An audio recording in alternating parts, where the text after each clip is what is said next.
wabarakatuh. Alhamdulillahirabbil alamin wassalatu wassalamu ala asrofil anbiya'i wal mursalin wa ala alihi nabiyina Muhammadin sallallahu alaihi wasallam. Amma ba'd. Allahumma inni as'aluka ilman nafi'an wa rizqan thayyiban wa amalan mutakabbalan.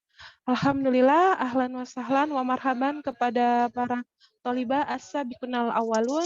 Alhamdulillah, setelah libur kurang lebih 2 pekan, kita memulai lagi kajian kita, kajian rutin tematik kita bersama Ustadz Rajali Fikri, Hafizallah. Alhamdulillah, hari ini tema yang kita angkat adalah sifat telaga Rasulullah SAW. Seperti biasa akan ada sesi tanya jawab di akhir materi. Tafadol untuk mempersiapkan pertanyaan terbaik. Baiklah, kita mulai kajian kita pada malam hari ini. Tak lupa Ana pribadi mengingatkan diri Ana sendiri dan Antuna semua untuk selalu meluruskan niat karena Allah untuk mengangkat kebodohan diri. Baiklah, kepada Al-Ustadz Rojali, kami persilakan. Tafadol masykur ya Ustadz. Assalamualaikum warahmatullahi wabarakatuh. Innal hamdalillah nahmaduhu wa nasta'inuhu wa nastaghfiruh wa na'udzu billahi min syururi anfusina wa min sayyiati a'malina. May yahdihillahu fala mudhillalah wa may yudlil fala hadiyalah. Asyhadu an la ilaha illallah wahdahu la syarikalah wa asyhadu anna Muhammadan abduhu wa rasuluh sallallahu alaihi wa ala alihi wa sahbihi ajma'in. Wa man tabi'ahum bi ihsanin ila yaumiddin amma ba'. Fa inna asdaqal hadits kitabullah wa khairul hadyi hadyu Muhammadin sallallahu alaihi wasallam wa syarrul umur muhdatsatuha wa kullu muhdatsatin bid'ah wa kullu bid'atin dhalalah wa kullu dhalalatin finnar. Umat wa thalibat rahimani wa rahimakunallah. Alhamdulillah, kita tentunya selalu bersyukur kepada Allah Subhanahu wa taala di setiap kesempatan ya.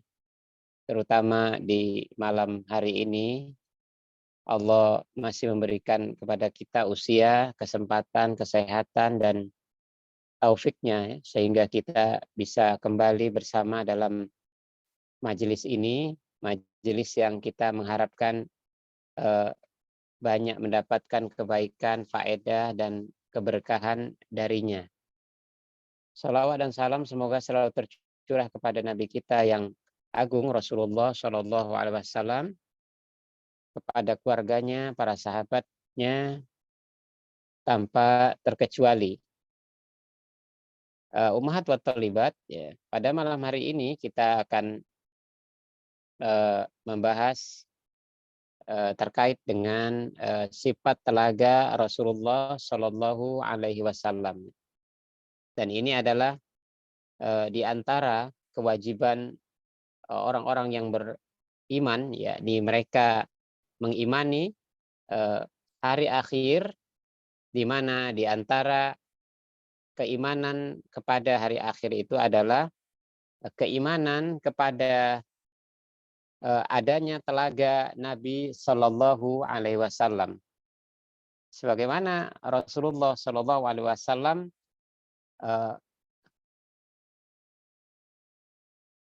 memberikan penjelasan ya bahwa semua nabi ya, mereka diberikan oleh Allah telaga ya. Maka para nabi pun berlomba-lomba untuk mengharapkan bahwa telaga mereka akan dikunjungi oleh manusia ya.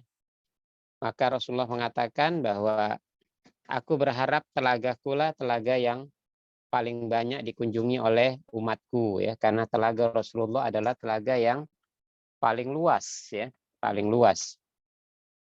Dan terkait dengan telaga Rasulullah Shallallahu Alaihi Wasallam ini adalah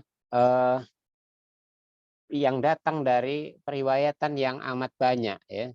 Sebagaimana kata para ulama ya, hadis-hadis yang berkaitan dengan pemberitaan tentang adanya telaga Rasulullah Shallallahu Alaihi Wasallam itu sampai mencapai 20 periwayatan. Ya. Bahkan Al-Imam Ibnu Hajar Al-Asqalani, ya, beliau mengatakan bahwa bukan hanya 20 periwayatan, tetapi lebih dari 50 periwayatan dari para sahabat. Ini yang kata para ulama al-hadis, bahwa periwayatan seperti ini disebut dengan hadis mutawatir. Ya. Artinya hadis yang diriwayatkan lebih dari 10 orang sahabat. Ya. Tetapi istimewanya terkait dengan masalah hadis yang meriwayatkan telaga Nabi Shallallahu Alaihi Wasallam pada hari kiamat ini lebih dari 50 periwayatan.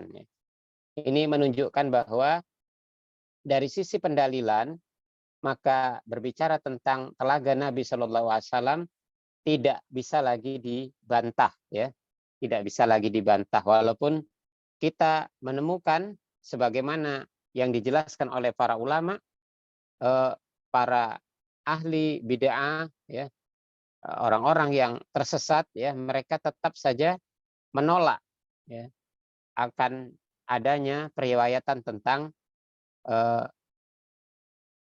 adanya telaga Rasulullah Shallallahu Alaihi Wasallam, ya, sebagaimana di antara kelompok-kelompok yang tersesat adalah Mu'tazilah, ya. Mereka tidak mempercayai akan adanya telaga Nabi Shallallahu Alaihi Wasallam pada hari kiamat. Ummahat wa tholibat yang semoga dirahmati Allah Subhanahu wa taala. Rasulullah Shallallahu Alaihi Wasallam, ya, beliau memberikan janji, ya, kepada para sahabat, ya, radhiyallahu anhum, ya, kepada orang-orang yang tetap teguh di atas apa-apa yang beliau berada di jalannya, ya, sepeninggal beliau, yakni manhaj nubuwah, ya, agama yang suci. Dan orang-orang yang istiqomah di atas itu, maka mereka telah akan bertemu Nabi Shallallahu Alaihi Wasallam pada hari kiamat di tepi telaga. Ya. Sebagaimana Rasulullah SAW mengatakan, ini farotukum ala haud, ya. Sesungguhnya aku mendahului kalian menuju telaga. Artinya beliau mendahului dan menunggu umatnya di telaga. Ya.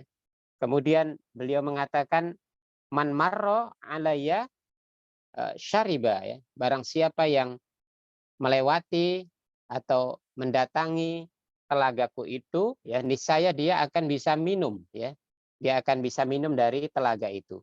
Waman syariba, ya, lam yasma abada, ya. Dan barang siapa yang berhasil minum dari telagaku ini, maka dia tidak akan pernah haus selama-lamanya.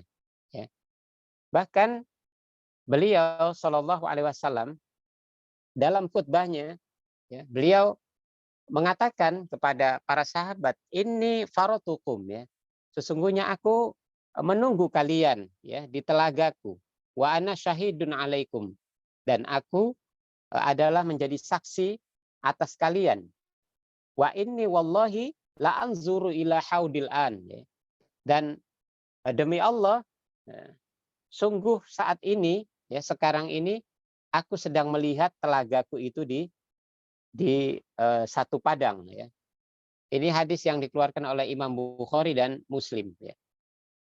Ummahat wa tholibat, ya, rahimakumullah, ya. Rasulullah Shallallahu Alaihi Wasallam menyampaikan berita tentang telaga ini, ya, kepada para sahabat. Ya, tujuannya adalah untuk menghimbau mereka agar mereka tetap istiqomah, ya, di atas manhaj Nabi Shallallahu Alaihi Wasallam, di mana beliau berada di atasnya. Oleh sebab itu, mereka-mereka yang akhirnya mengada-adakan, ya, mengubah atau mengganti ajaran beliau Shallallahu Alaihi Wasallam, ya, maka mereka adalah orang-orang yang tidak akan mendapatkan kemuliaan, ya, di mana mereka akan dihalau dan dilarang untuk minum dari telaga Nabi Sallallahu Alaihi Wasallam. Kata beliau, aku adalah orang yang pertama sekali ya datang ke telagaku. Ya, untuk apa? Tentunya untuk menjamu umat-umat beliau yang datang dan bisa minum di telaga beliau. Sungguh sebagian kalian yang datang itu akan diangkat, kemudian dipisahkan, artinya dihalau dari telagaku. Ya. Maka aku katakan, ya Rob, mereka ini adalah sahabat-sahabatku. Maka dikatakanlah kepada Nabi SAW, sungguh engkau tidak mengetahui apa yang telah mereka lakukan, ya, apa yang mereka ada-adakan ya, sepertinggalmu. Ya. Di dalam riwayat yang lain disebutkan, Rasulullah mengatakan, innahum ummati, ya, sesungguhnya mereka adalah umatku. Ya. Beliau meyakini bahwa itu adalah umatnya yang datang, tetapi mereka tetap dihalau dan dikatakan kepada beliau bahwa mereka telah mengganti agamamu. Ya. Maka Rasulullah pun mengatakan, celakalah kepada setiap orang yang mengganti atau mengubah-ubah agamaku. Ya. Ummahat wa tholibat rahimakumullah. Kemudian Rasulullah SAW dalam beberapa riwayat, ya, beliau menyampaikan beberapa sifat ya, dari telaga Rasulullah SAW yang dimaksud. Ya. Di mana beliau di antara rincian dari penjelasan tentang sifat-sifat telaga tersebut, ya, beliau menggambarkan bahwa telaga beliau adalah telaga yang memiliki luas, ya, keluasan yang sangat besar, ya, di mana beliau terkadang menggambarkan besarnya telaga beliau itu dari sisi jarak tempuh, ya, di mana beliau mengatakan haudi masiratu syahrin, ya, telagaku itu luasnya, ya, panjangnya itu sejauh perjalanan 1 bulan, ya. Wazawayahu sawa, dan setiap sisi dari telagaku itu panjangnya sama. Ya. Kata para ulama, ini menggambarkan bahwa telaganya Rasulullah itu berbentuk persegi, ya, berbentuk persegi empat begitu. Ya. Namun di antara ulama yang berbeda dari pendapat ini seperti yang dikemukakan oleh Al-Imam Syekh Ibnu Utsaimin rahimahullah ta'ala, bahwa beliau berkata bahwa telaga Rasulullah itu berbentuk bulat. Ya. Kadang-kadang Rasulullah menyebutkan telaga ini dari sisi jarak, di mana beliau mengatakan bahwa jarak telagaku itu, ya, dari Ailah ke San'a, ya, Son'a. Ya. Ailah itu adalah sebelah utara dari kota Madinah, ya, sedangkan Son'a itu di negara Syam, ya, sekarang Suriah, ya. Ini penggambaran dari sisi jarak, dari sisi jarak, ya. Nah, tentunya beliau menyebutkan ini, ya, dalam rangka untuk memberikan gambaran yang lebih mendekatkan diri dari sisi sejauh mana luasnya telaga Rasulullah SAW.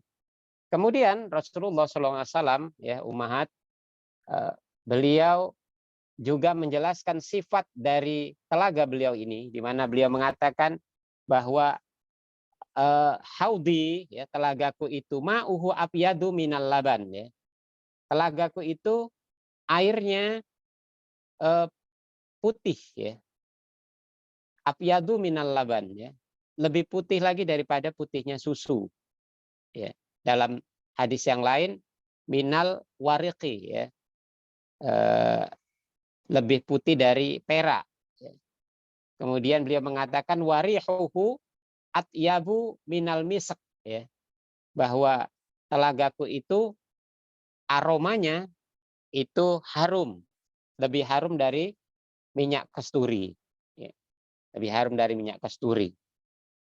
Kemudian Rasulullah juga menggambarkan tentang telaganya, di mana beliau menjelaskan bahwa sumber air dari telaga beliau itu adalah bersumber dari dua saluran dari surga, ya, yakni saluran yang berasal dari sungai di dalam surga, ya, sungai Al-Kautsar, ya, sungai Al-Kautsar. Ya.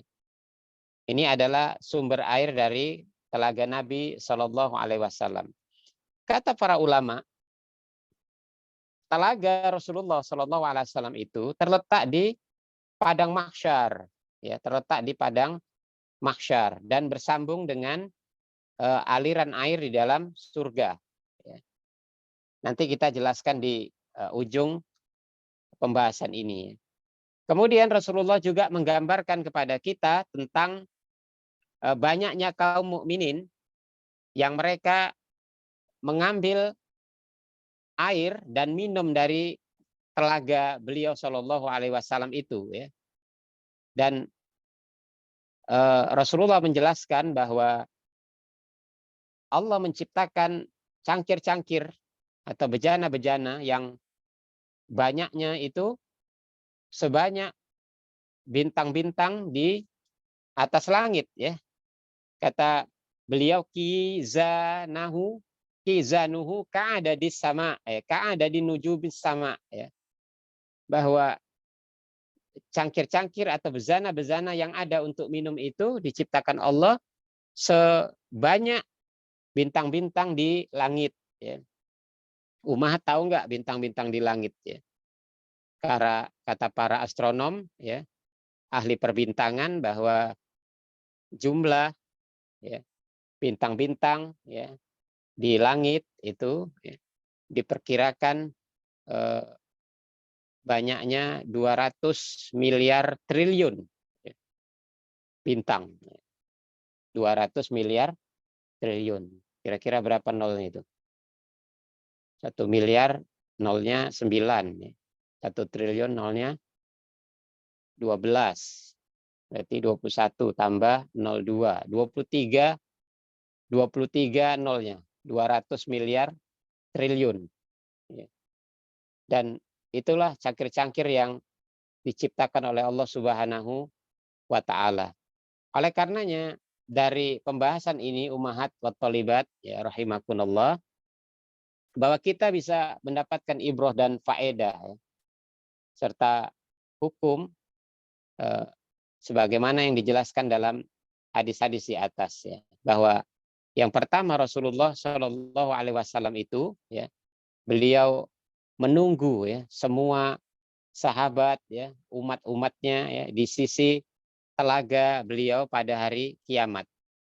Dan ini tentunya diperuntukkan bagi orang-orang yang khusus, ya, bagi kaum muslimin, ya, yang melakukan perubahan di dalam agama, ya. Mereka beragama dengan mengganti, ya, merubah, menyimpang atau menolak sunnah-sunnah beliau Shallallahu Alaihi Wasallam, maka mereka ini akan dicegah, ya, untuk datang dan mendekati telaga. Ya. Jangankan untuk mengambil airnya dan meminumnya, ya, mendekati saja mereka pun dihalau. Dan ini sudah dijelaskan dalam hadis tadi bahwa awalnya Rasulullah memanggil mereka kemari.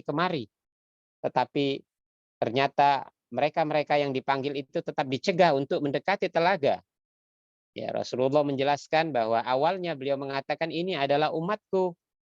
Tetapi dijelaskan kepada beliau bahwa ini adalah orang-orang yang memang umatmu, ya, masih ada bekas-bekas air wudhu mereka, ya, tetapi mereka adalah orang-orang yang telah mengganti agama beliau, ya, mengubah-ubah agama beliau sehingga akhirnya beliau pun mengusir orang-orang yang awalnya beliau panggil, ya.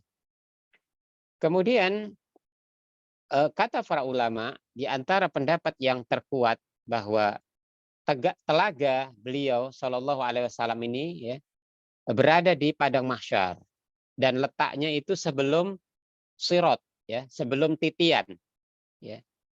Karena telah baku di dalam sejumlah hadis bahwa sebagian orang-orang yang hendak mendekati telaga beliau tersebut itu dihalau, dan ini adalah sebuah indikasi bahwa orang-orang yang dihalau mendekati telaga Nabi Shallallahu Alaihi Wasallam adalah mereka yang tidak akan selamat ya ketika mereka berlalu meniti di atas titian ya sirat ya, mereka akan jatuh ke dalam neraka.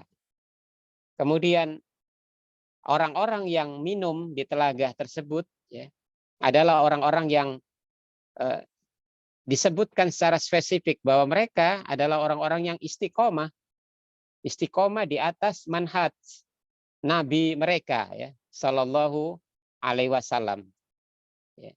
Adapun orang-orang yang keluar dari jalur ya orang-orang yang beragama di atas kebidaahan ya mengada-ada ya mereka akan dihalau dan akan diusir ya dari telaga beliau ya. Karenanya kita berharap ya bermohon kepada Allah Subhanahu wa taala terus meneguhkan kita di dalam keislaman ini dan meneguhkan kita di atas manhaj beliau Shallallahu Alaihi Wasallam ya, di atas sunnah-sunnah yang datang dari beliau Shallallahu Alaihi Wasallam. Wallahu taala a'lam. Nah, jazakallah khair Ustadz atas penjabaran materinya pada malam hari ini Ustadz. Ana izin membacakan pertanyaan yang telah masuk dulu Ustadz. Baiklah akhwat, apabila ada pertanyaan tafadhol untuk menuliskan di kolom chat atau bisa raiskan langsung. Baik Ustadz, pertanyaan pertama. Bismillah, Ustadz, apakah Nabi dan Rasul lain juga memiliki telaga? Apa guna dan fungsi dari telaga tersebut Ustadz? Jazakallah khair. Ya, na'am. Rasulullah jelaskan bahwa memang setiap nabi memiliki telaga ya, dan telaga ini adalah bagian dari cara Allah yang memberikan kemuliaan kepada para nabinya ya. Kemudian di antara hikmah dari adanya telaga ya para ulama menjelaskan, dan ini juga berkaitan dengan penetapan di mana letak telaga itu karena hikmah yang ada di dalamnya, yakni kita tahu bahwa riwayat-riwayat menyebutkan tentang betapa beratnya keadaan manusia di padang mahsyar ya ketika mereka menunggu serangkaian proses ya dari mulai berdiri ya menunggu hisab ya, kemudian setelah dihisab ditimbang ya, kemudian ditimbang, setelah ditimbang maka disuruh melewati titian ya sirat ya. Dan dalam keadaan seperti itu tentu orang-orang yang berada di padang mahsyar itu dalam keadaan kehausan yang sangat parah ya. Karena kata Nabi SAW, seorang yang bisa singgah di telagaku maka mereka pun akan minum, dan kalau sudah minum mereka tidak akan pernah haus selama-lamanya. Ini satu gambaran bahwa ini orang-orang yang selamat ya, orang-orang yang soleh, orang-orang yang baik ya. Maka telaga selain merupakan indikasi dari kemuliaan para nabi yang ditetapkan oleh Allah Subhanahu wa taala, juga hikmahnya dan fungsinya adalah memberikan jamuan ya, minum kepada umat-umat nabi yang mereka istiqomah di atas ajaran nabinya, dan setelahnya mereka akan menikmati sajian atau jamuan yang lebih istimewa setelah mereka selamat meniti di titian sirat. Nah, Ustadz, jazakallah khair Ustadz. Pertanyaan selanjutnya. Ustadz, apakah Rasulullah memelihara kucing? Apakah ada sunnahnya kita untuk memelihara kucing? Kan kita dianjurkan untuk menyayangi kucing, karena kucing salah satu hewan kesayangan Nabi. Tapi Ustadz, apakah kucing itu bersih?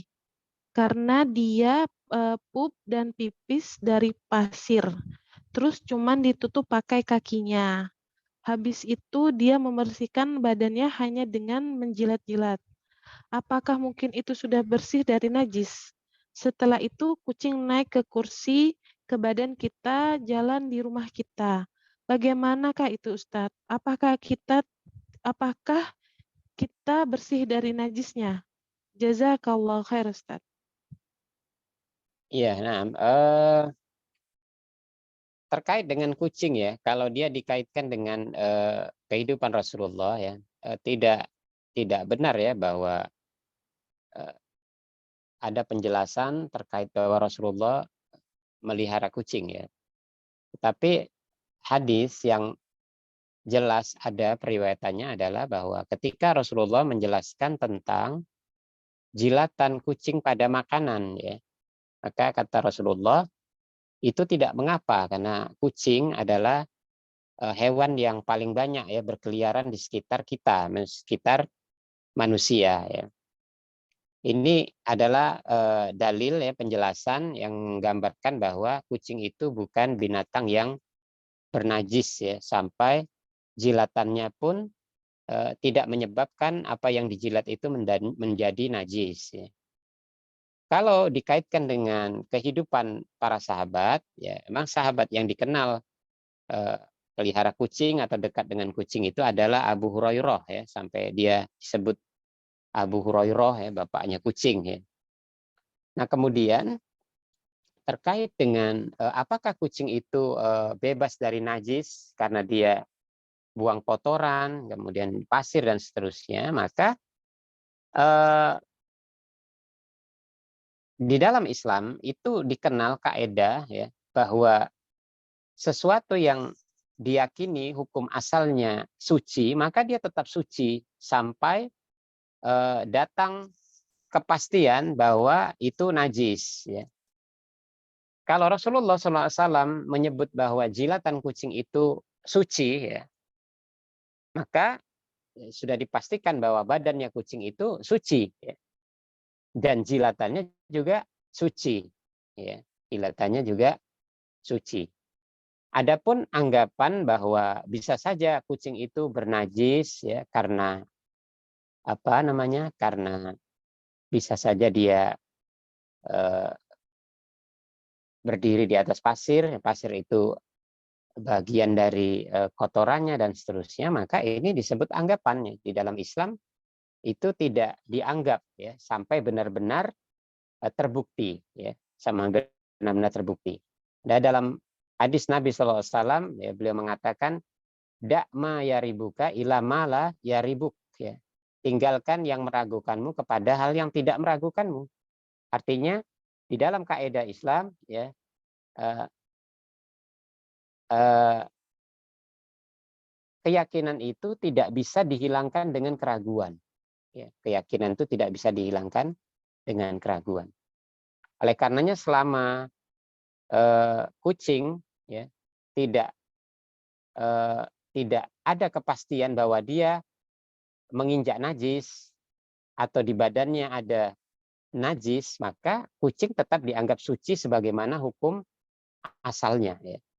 Begitu juga di dalam Islam dikenal bahwa berdasarkan pada firman Allah Subhanahu wa taala ya, la yukallifullahu nafsan illa wus'aha. Ya. Allah tidak akan membebani kepada manusia kecuali apa yang dipikulkan, apa yang dia sanggup memikulnya. Artinya di dalam Islam perkara-perkara yang amat sulit ya untuk dihilangkan, maka itu dia tidak dianggap sebagai sebuah perkara yang dilarang ya. Misalnya darah itu adalah najis ya.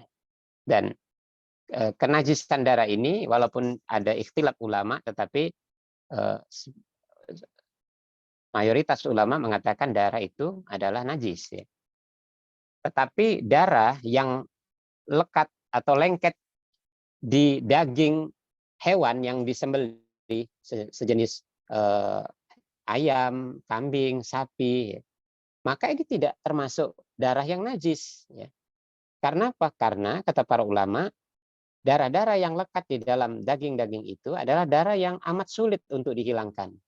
Adapun yang dimaksud dengan najis dan haram dimakan itu adalah darah maspuhan, darah yang mengalir, ya, darah yang sengaja ditampung.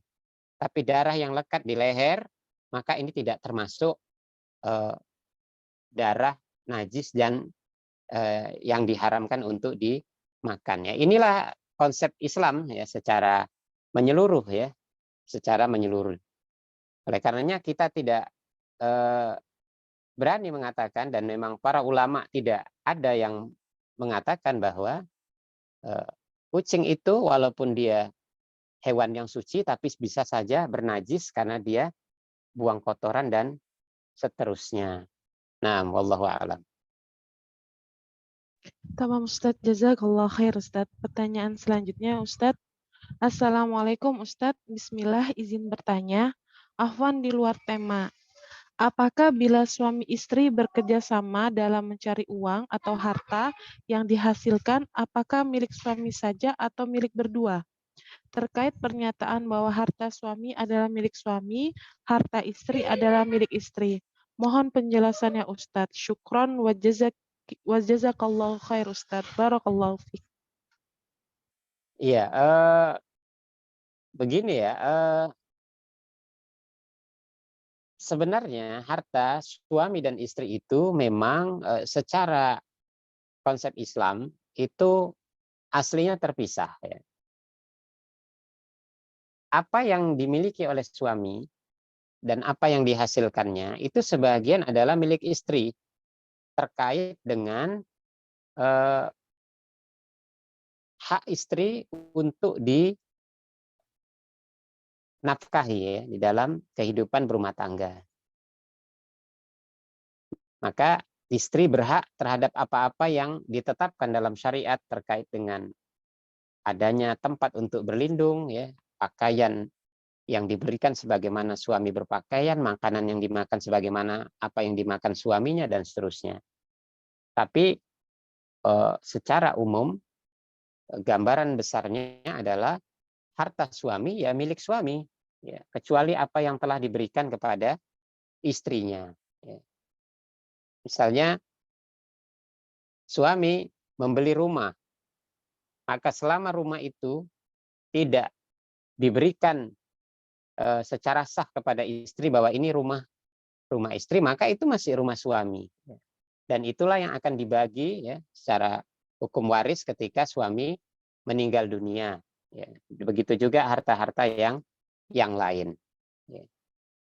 Adapun jika pendapatan itu adalah pendapatan istri, maka ini juga mutlak haknya istri. Ya, ini disebut harta istri, bukan harta suami. Di antara bukti bahwa harta suami dan istri itu terpisah di dalam timbangan syariat adalah adanya fatwa tentang kebolehan seorang istri memberikan zakat mal kepada suaminya.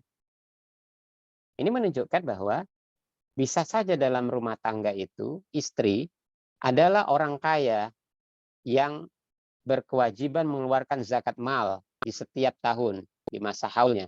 Sedangkan suaminya adalah kebalikannya, miskin. Sehingga dalam kondisi seperti ini, istri boleh mengeluarkan zakat hartanya untuk suaminya. Dan tidak boleh dibalik. Suami tidak boleh mengeluarkan zakat mal untuk istri. Kenapa? Karena istri adalah tanggungan suami. Maka dia tidak boleh diberikan zakat.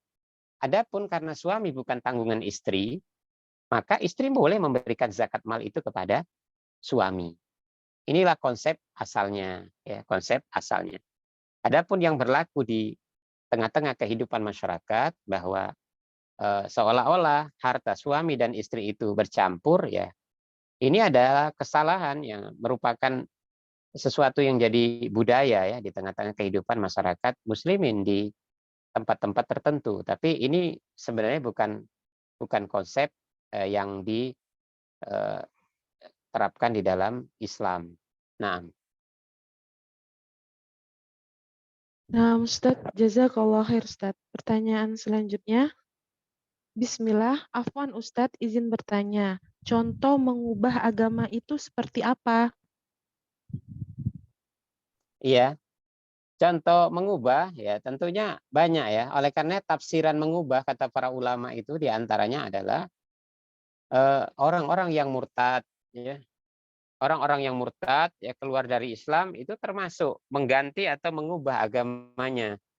Atau orang-orang munafik, ya. Orang-orang munafik di mana keimanan itu ada pada syariat yang ditetapkan Allah, tetapi mereka meragukan, ya, meragukan apa yang diturunkan Allah dan mereka beriman dengan apa yang tidak diturunkan dari Allah Subhanahu Wa Taala. Ini termasuk mengubah atau mengganti. Termasuk eh, para ahli yang disebut oleh para ulama ahli bid'ah atau ahli hawa, ya, di mana mereka mengikuti hawa nafsu mereka di dalam beragama, ya. Dan contoh yang paling dekat ya untuk menggambarkan kepada kita adalah apa yang disebutkan oleh para ulama terkait dengan pembahasan kita pada malam hari ini, yakni terkait dengan masalah adanya telaga Nabi. Ini adalah yang berasal dari pendalilan yang sangat kuat, ya. Hadisnya mutawatir, ya. Artinya diriwayatkan oleh puluhan sahabat, ya. Ini menunjukkan bahwa Rasulullah terlalu sering, ya, terlalu sering bersabda terkait dengan masalah telaga ini sampai-sampai puluhan sahabat mengetahui periwayatan ini dan mereka meriwayatkan kembali hadis tentang telaga ini. Tapi walaupun hadis ini begitu kuat, ya, sampai derajatnya mutawatir, ya. Lawan mutawatir itu hadis ahad, ya, hadis yang diriwayatkan di bawah 10 periwayatan sahabat. Kalau ada satu hadis diriwayatkan hanya dari seorang sahabat pun kita diwajibkan untuk mengimani, apalagi kalau hadis itu diriwayatkan oleh puluhan sahabat. Tetapi Mu'tazilah di antara sempalan di dalam Islam, ya, mereka tidak meyakini akan adanya telaga ini, menolak hadis-hadis yang sahih itu dengan akal mereka, ya. Dengan akal mereka, mereka mengatakan tidak mungkin ada telaga di padang mahsyar, ya. Nah, untuk apa telaga itu dan seterusnya. Ini menggambarkan kepada kita bahwa klaim seseorang bahwa dia seorang muslim tetapi bisa saja dalam prakteknya mereka mengubah atau mengganti ajaran Nabi Shallallahu Alaihi Wasallam, dan ini diantara orang-orang yang dihalau dan tidak diperkenankan untuk minum dari telaga Nabi Shallallahu Alaihi Wasallam. Nah, Ustadz, jazakallah khair Ustadz atas jawabannya. Pertanyaan selanjutnya Ustadz. Bismillah, afwan Ustadz, izin bertanya. Ana pernah dengar perkataan orang yang mengatakan bahwa kami tidak meminta pahala, tapi hanya mengharapkan ridho Allah yang kami harapkan. Apakah perkataan ini mengandung syubhat? Syukron Ustadz, jazakallah khair. iya, kalau tidak mengharapkan pahala, ya, maka ini syubhat, ya. Tapi kalau tidak mengharapkan ucapan terima kasih, ya, maka ini sunnah, ya. Karena kalau dianggap ya, seseorang beramal, berbuat baik, dia tidak mengharapkan pahala, ya, padahal kita disuruh mencari pahala. Dan di antara riwayat-riwayat yang ditawarkan kepada kita untuk berlomba-lomba dalam berbuat kebaikan, ya, berlomba-lomba dalam ibadah adalah pahala-pahala. Seseorang yang tidak mengharapkan pahala dan seseorang yang menghalau keyakinan bahwa pahala harus dicari, maka otomatis dia juga mengingkari akan adanya mizan, ya, timbangan amal. Bukankah timbangan amal itu diciptakan oleh Allah Subhanahu wa taala dan bahagian dari keyakinan kita kepada hari akhir itu adalah menimbang pahala. Kebajikan itu kan pahala. Ya. Dan ketika Allah Subhanahu wa taala memerintahkan kepada kita untuk berlomba-lomba sabiqu ila maghfirati mir rabbikum wa jannatin arduhas samawati wal ard, ya. Berlomba-lombalah kalian untuk mendapatkan ampunan Allah dan mendapatkan surga, ya, yang luasnya selangit dan bumi. Dan surga itu di antara penyebab keridhaan Allah kepada seorang hamba sehingga dia masuk surga adalah si hamba ini berbekal dengan pahala-pahala yang banyak. Ya. Kemudian kata Allah Subhanahu Wa Taala, "Faman sakulat mawazinu bahwa fi 'isyatir radiyah." Barang siapa yang berat timbangan amal kebaikannya, maka dia akan kembali ke tempat yang dia sukai, yakni surga. Dan yang dimaksud dengan berat timbangan amal ini adalah pahala ya. Wa man khaffat mawazinuhu fahuwa fi'i fahuwa fa ummuhu hawiyah ya. Wa man khaffat mawazinuhu fa ummuhu hawiyah. Barang siapa yang ringan timbangan amalnya, maka dia dilemparkan, dimasukkan ke dalam neraka hawiyah. Ini penggambaran kepada kita bahwa orang memang disuruh berlomba-lomba mencari pahala ya, bukan malah mengatakan bahwa nggak perlu pahala, tidak mencari pahala, tapi hanya mencari keridhaan Allah saja. Nah, Ustadz, jazakallah khair Ustadz. Pertanyaan selanjutnya, Ustadz, terkait adanya larangan mengikat rambut saat sholat, apakah juga berlaku untuk akhwat atau hanya berlaku untuk para ikhwan? Jazakallah khair Ustadz. Saya nggak tahu ya terkait dengan ini. Kalau dikaitkan dengan ikhwan ya, mengikat rambut misalnya, ini tentu bukan hanya berlaku di dalam sholat ya, tapi di luar sholat, karena ini berkaitan dengan masalah tasyabbuh bin nisa ya, menyerupai wanita ya, karena kebiasaan mengikat rambut itu adalah kebiasaan wanita ya. Makanya di antara beberapa riwayat yang terkait dengan masalah kenapa wanita itu identik dengan sering mengikat rambut ya, karena ketika Rasulullah menjelaskan tentang wanita yang mandi ya, saat mandi wajib ya, mandi junub ya, maka dia boleh tidak membuka pintalan rambutnya ya. Atau ketika memandikan jenazah, ini dikaitkan dengan jenazah wanita, maka disebutkan dalam riwayat itu masalah pintalan-pintalan atau ikatan-ikatan rambut itu. Dan ini tidak terjadi pada rambut lelaki ya. Tetapi kalau dikaitkan dengan wanita ketika sholat, rambutnya tidak boleh diikat dan seterusnya, ya saya nggak tahu ya. Apakah ada riwayat terkait dengan masalah larangan itu. Nah, Ustadz, jazakallah khair Ustadz. Pertanyaan selanjutnya Ustadz, Bismillah Ustadz izin bertanya. Ana pernah mendengar salawat yang disebut dengan salawat Jibril. Apakah ini termasuk salawat yang sahih? Dan apakah baik untuk kita mengamalkannya? Jazakallah khair Ustadz. nah saya pun baru dengar ini malam ini ya, salawat Jibril ya. Dan setahu saya ya tidak ada keterangan para ulama terkait dengan masalah salawat Jibril ya. Ini tentu pengada-adaan ya, pengada-adaan. Kalau kita buka kitab-kitab para ulama yang menjelaskan terkait dengan salawat atau di dalam sifat-sifat salawat Nabi ya, maka tidak kita temukan adanya salawat Jibril ya. Salawat yang paling utama itu adalah salawat Ibrahimiyah ya. Salawat Ibrahimiyah di mana dalam salawat itu ada disebut kama barok ta'ala Ibrahim wa ala ali Ibrahim. Tapi kalau salawat Jibril itu tidak ada ya. Ini pasti adalah sesuatu yang baru ya. Nah, Ustadz, jazakallah khair. Pertanyaan selanjutnya Ustadz. Ustadz, apakah orang yang tidak bisa minum di telaga Rasulullah Shallallahu Alaihi Wasallam sudah dipastikan akan masuk neraka, Ustadz?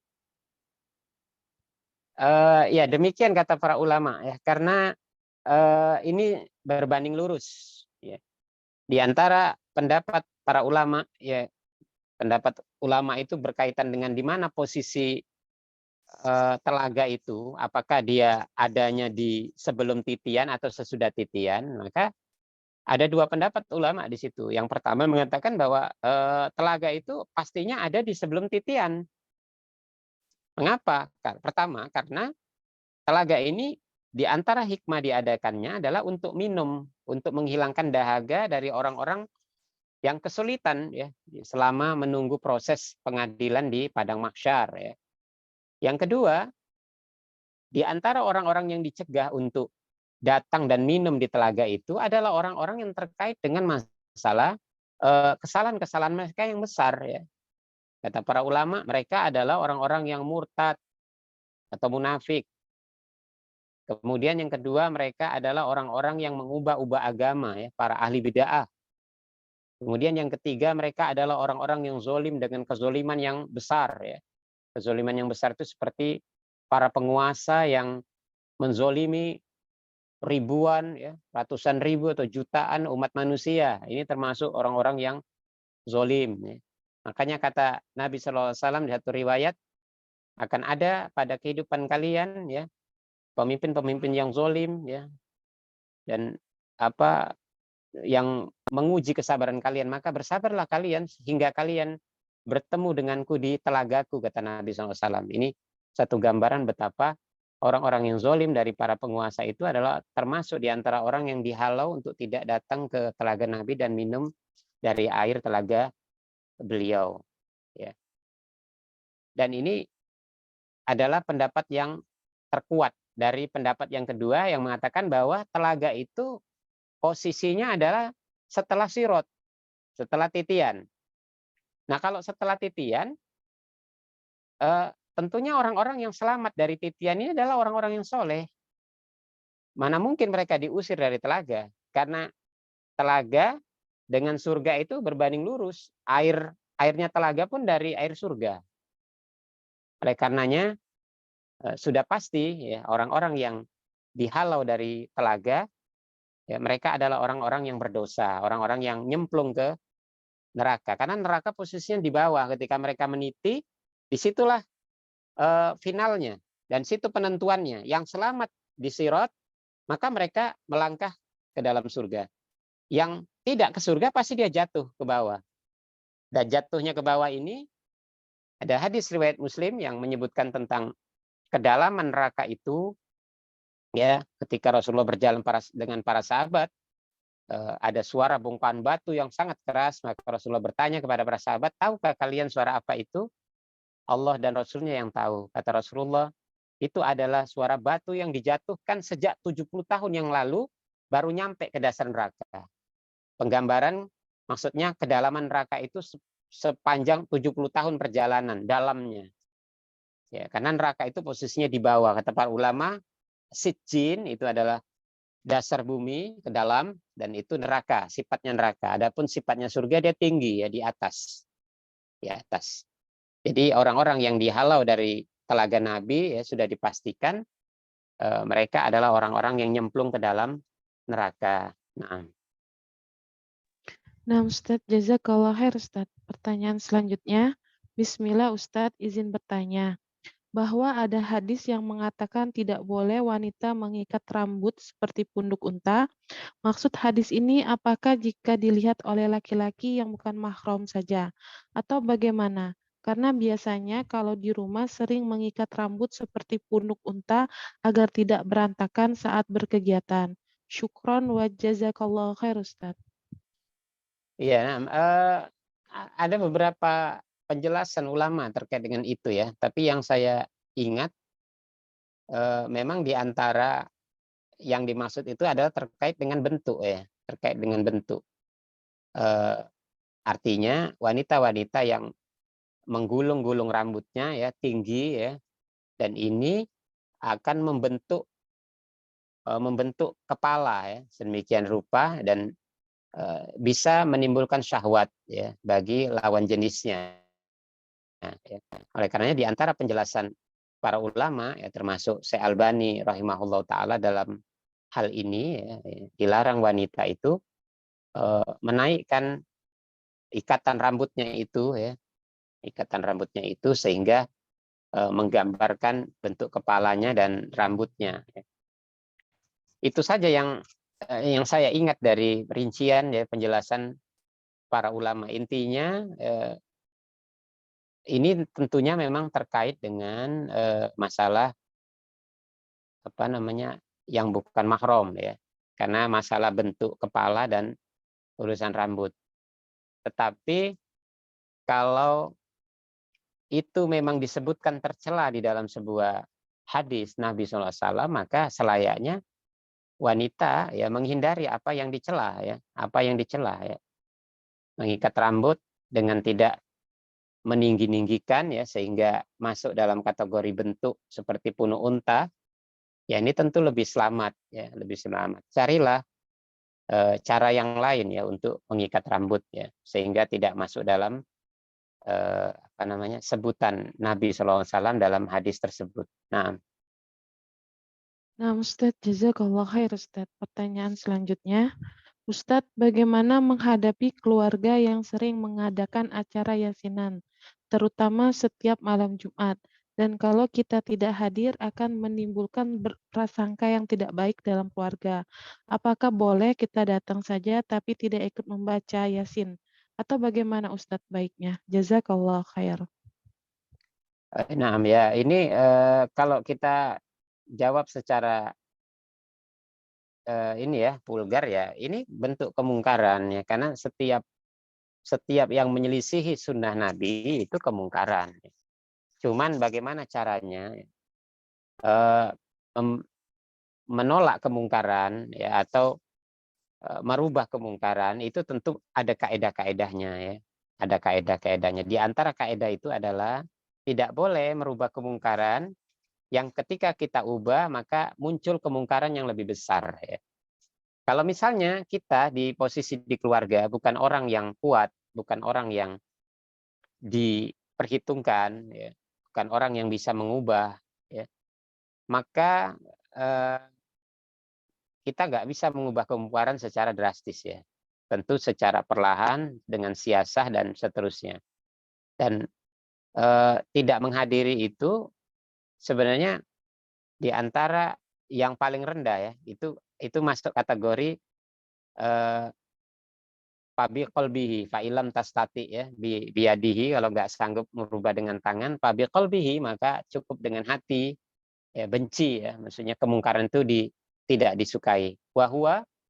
Wahia at'aful iman ya, dan itu adalah serendah-rendahnya selemah-lemahnya keimanan. Jadi sebenarnya kalau nggak datang itu termasuk serendah-rendah keimanan ya. Oleh karenanya bersabar saja di dalam masalah akibat atau resiko ya. Mungkin kita bisa menjelaskan secara halus, secara santun ya. Apalagi kalau itu dilakukan setiap pekan ya, maka lambat laun kalau kita tidak hadir ya, maka orang tahu bahwa itu adalah bagian dari prinsip yang kita miliki bahwa kita tidak bisa ikut dalam perkara itu.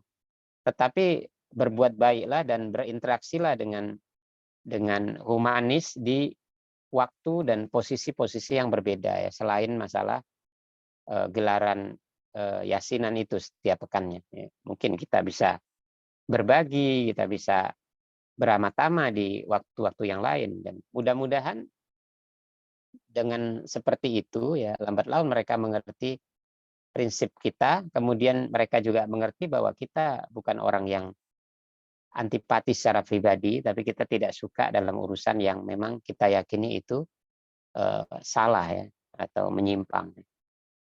Mudah-mudahan Allah memberikan petunjuk kepada semuanya ya, termasuk kepada keluarga kita yang masih jauh dari pemahaman mereka terhadap sunnah. Nah, Ustadz, Alhamdulillah, jazakallah khair, Ustadz. Pertanyaan selanjutnya, Ustadz, apakah benar bawah dagu adalah aurat, Ustadz? Karena jilbab ataupun mukena yang selama ini dipakai, bagian bawah dagunya terbuka. Jazakallah khair, Ustadz. Dagu ya.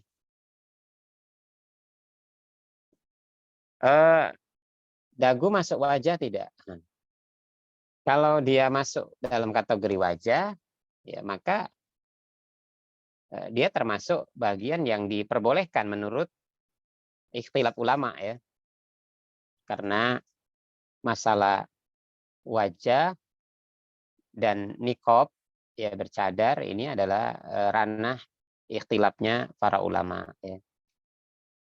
Syekh Albani rahimahullah taala di antara ulama yang mewakili tidak wajibnya bercadar tetapi hanya menganggap itu sebuah keutamaan, ya, mengatakan bahwa auratnya wanita itu adalah seluruh tubuh kecuali wajah dan telapak tangan.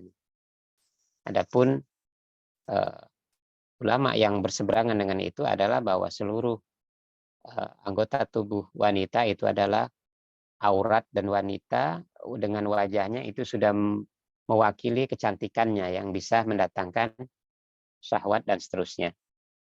Dari Mungkin maksud Afwan Ustadz, mungkin maksud Ahwat ini adalah bawah dagu Ustadz. Karena mungkin dagu yang presisi di bawah itu dagu mungkin terlihat, tapi yang di bawah dagu itu sering terkeluar Ustadz. Kalau memakai mukena itu kan kita lebih mendekat ke leher Ustadz leher ya, dibanding lehernya. iya, tamam Ustadz. Oh, nah, Seperti itu. ya tentunya berusaha ya untuk menutupi ya di bawah dagu ya, di bawah dagu. Pembahasan ini rinci dijelaskan oleh Syekh Ibnu Utsaimin rahimahullah taala dalam kitabnya apa itu, dalam kitab fikih salatnya ya, Syarah Mumti ya, di dalam kitabnya Syarah Mumti ya. Beliau menjelaskan di antara perkara-perkara yang dimaafkan adalah terbukanya aurat selain aurat yang dibenarkan ada di dalam Islam, di dalam sholat, maka terbuka aurat kecil ya, bukan aurat besar, dan dalam waktu yang tidak lama ini dimaafkan ya.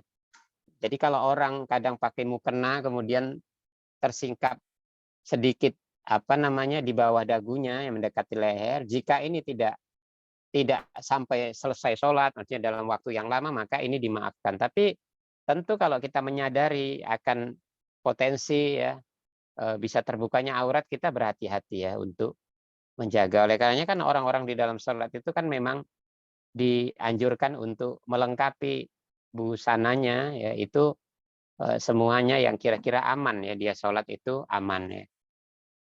Bajunya panjang, kalau laki-laki juga seperti itu ya, bajunya panjang menutupi bokongnya ya, sehingga jangan sampai dia rukuk nanti kelihatan kulit bagian punggungnya dan seterusnya. Nah, Ustadz, pertanyaan selanjutnya. Afwan Ustadz izin bertanya tentang apa ada orang yang bisa memberikan pertolongan kepada orang lain di akhirat, atau Rasulullah bisa memberikan syafaatnya kepada umatnya, atau hanya Allah saja yang berhak memberikan pertolongan. Syukran jazakallah khair Ustadz. kita sering mendengar istilah syafaat Rasulullah ya. Syafaat itu hukum asalnya adalah milik Allah ya. Tapi Allah berikan kepada orang-orang yang Allah perkenankan. Di antaranya adalah Allah berikan syafaat itu melalui Rasulullah Shallallahu Alaihi Wasallam. Dan yang pertama sekali diterima oleh manusia dari syafaat Nabi Shallallahu Alaihi Wasallam itu adalah ketika Rasulullah dimintai pertolongan ya, di mana ini sudah berlaku kepada nabi-nabi yang lain, nabi-nabi yang lain nggak ada yang berani supaya disegerakan hisab itu karena terlalu lama orang menunggu di padang mahsyar itu. Dan Rasulullah datang kepada Allah Subhanahu wa taala di bawah aras, kemudian beliau bersujud dan beliau suruh bangkit, kemudian Rasulullah pun menyampaikan keinginan manusia saat itu supaya Allah menyegerakan hisab, maka dibentangkanlah hisab berdasarkan permintaan Nabi SAW. Ini adalah syafaat Nabi Shallallahu Alaihi Wasallam yang pertama sekali didapat oleh manusia secara umum ya. Kemudian yang lain-lain termasuk ketika seorang mukmin masuk ke dalam neraka, maka Nabi memberikan syafaat kepada orang-orang mukmin yang mereka muwahhid ya, memiliki tauhid yang benar ya, agar mereka dikeluarkan di dalam neraka. Ini adalah syafaat Nabi Shallallahu Alaihi Wasallam. Jadi disebut syafaat Nabi, maksudnya adalah syafaat yang hukum asalnya milik Allah dan diberikan kepada orang-orang pilihan yang Allah kehendaki. Itu maksudnya. Nah, Ustadz, pertanyaan terakhir Ustadz. Bismillah, izin bertanya, menanggapi pertanyaan waktu kajian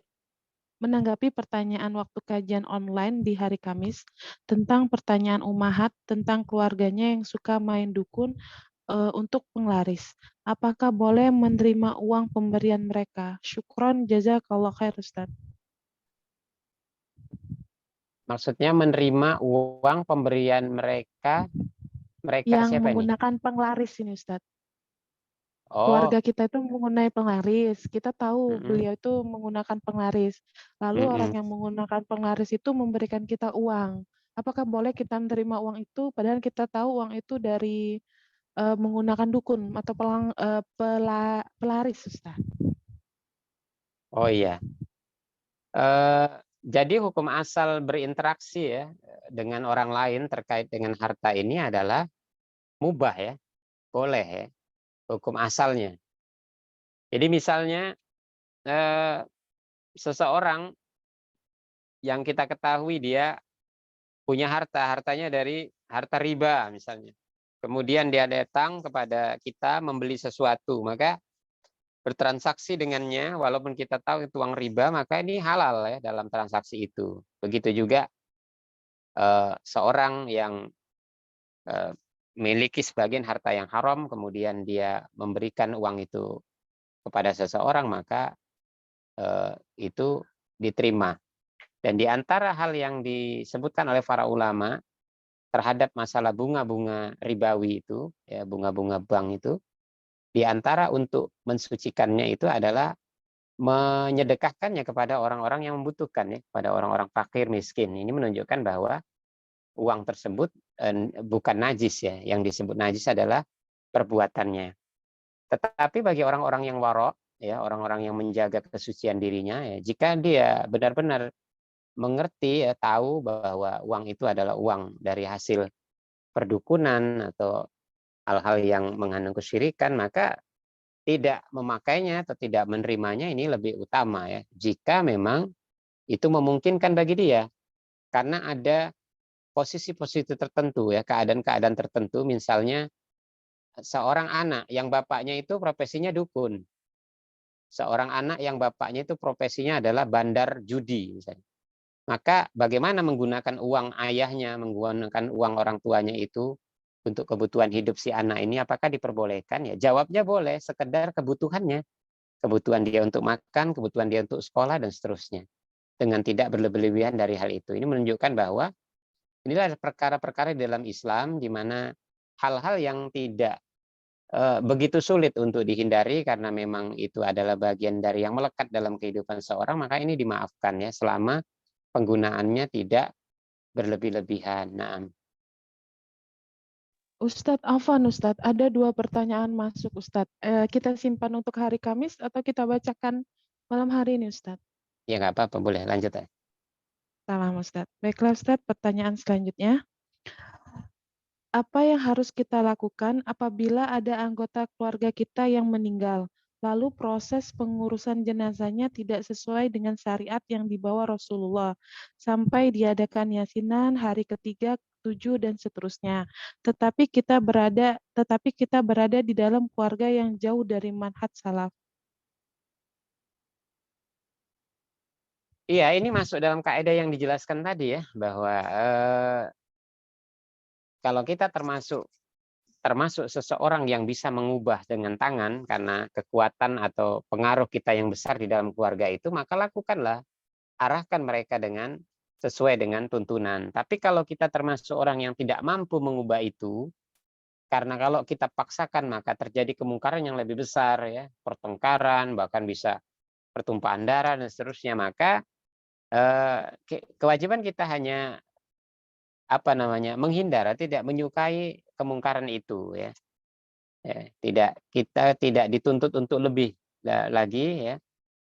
Jadi kita paksakan untuk merubah keadaan itu kalau memang kita tidak mampu ya. Kalau kita tidak mampu, maka membenci dengan hati itu ya semoga Allah maafkan ya, karena itulah kemampuan kita dalam hal itu ya.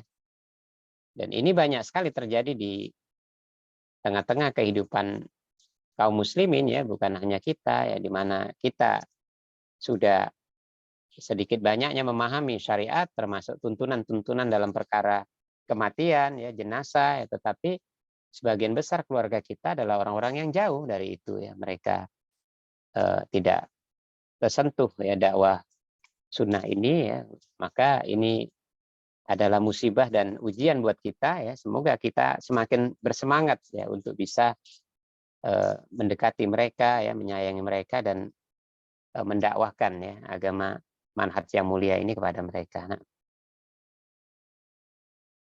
Nah, Ustadz, pertanyaan terakhir insya Allah ini, Ustadz. Bismillah, Afan Ustadz izin bertanya, bagaimana dengan hukum BPJS, Ustadz? Ini perkara yang sudah pernah ditanyakan ya, hukum BPJS ini sebenarnya ada khilaf ulama juga ya. Bahwa BPJS yang hukum asalnya adalah asuransi ya, tetapi ada perkara-perkara yang dikritisi oleh sebagian ahli ilmu ya di negeri kita ya, bahwa BPJS itu menjadi sesuatu yang terlarang, ada unsur gharar dan ribanya itu karena di dalamnya juga berlaku istilah denda ya. Dan ternyata belakangan BPJS ya menghilangkan denda ya, dan seterusnya. Kemudian menyebut BPJS sebagai bagian dari ta'awun ya, ta'awun dan takaful ya, saling tolong dan menanggung di antara umat ya.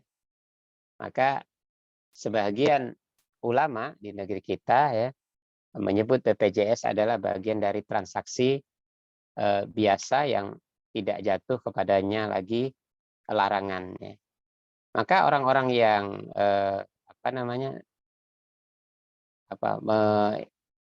meyakini bahwa BPJS adalah sebuah asuransi yang jatuhnya kepada ta'awun dan takaful ya, pertolong-tolongan di dalam kesulitan ya, silakan dia menggunakan BPJS ya. Dan yang belum bisa menyepakati itu ya, dia boleh menghindarinya, tetapi tidak boleh saling menyalahkan ya.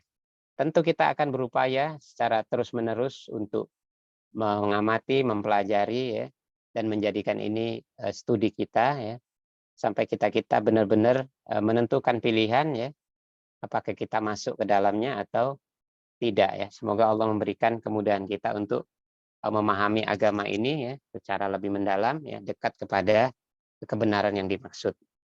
Na'am wallahu taala alam. Nah, Ustadz, Alhamdulillah, jazakallah khair, Ustadz. Baiklah, Ustadz, itu tadi pertanyaan yang terakhir. Tafadol untuk ditutup dengan untayan nasihat singkat, Ustadz. Naam, jadi ummahat wa thalibat ya rahimani wa rahimakumullah ya. Rasulullah Shallallahu alaihi wasallam itu memiliki hubungan yang sangat erat ya, sangat kuat dan kokoh dengan para sahabatnya ya. Ya, para sahabat adalah mereka yang selalu mencintai pertemuan dengan Nabi Shallallahu alaihi wasallam dan selalu merindukan ya untuk selalu bertemu beliau. Begitu juga Rasulullah selain mencintai para sahabat, ya Rasulullah secara umum mencintai umatnya ya, bahkan hingga sampai hari kiamat ya. Beliau selalu mengatakan bahwa beliau akan berada di satu tempat yang dimuliakan ya, disediakan di sana telaga. Lalu beliau mendahului datang ke telaga itu, menunggu untuk menjamu ya, mengawasi dan memanggil setiap umatnya yang melewati ya, telaga beliau ya, seraya memerintahkan untuk mengambil air dari telaga itu. Maka kita ya, bagi kita setiap muslim ya harusnya kita waspada ya, dan memberikan peringatan ya, agar setiap kita ya orang ya tidak melakukan tindakan ya yang menyebabkan kita termasuk dihalang-halangi ya, untuk merapat ke telaga itu dan minum air darinya ya. Dan orang-orang yang dimaksud itu adalah orang-orang yang sudah kita jelaskan dalam bahasan kita tadi ya. Ya, akhirnya melalui pembahasan ini kita bermohon kepada Allah Subhanahu wa taala ya, semoga Allah selalu meneguhkan kita dengan Islam dan dengan sunnah nabinya ya, sampai kita menghadap Allah Subhanahu wa taala dan memberikan kemuliaan kepada kita untuk mendatangi tempat yang mulia, yakni telaga Nabi Shallallahu alaihi wasallam ya. Amin Allahumma amin. Subhanakallahumma wa bihamdik asyhadu an la ilaha illa anta astaghfiruka wa atubu ilaik. Assalamualaikum warahmatullahi wabarakatuh.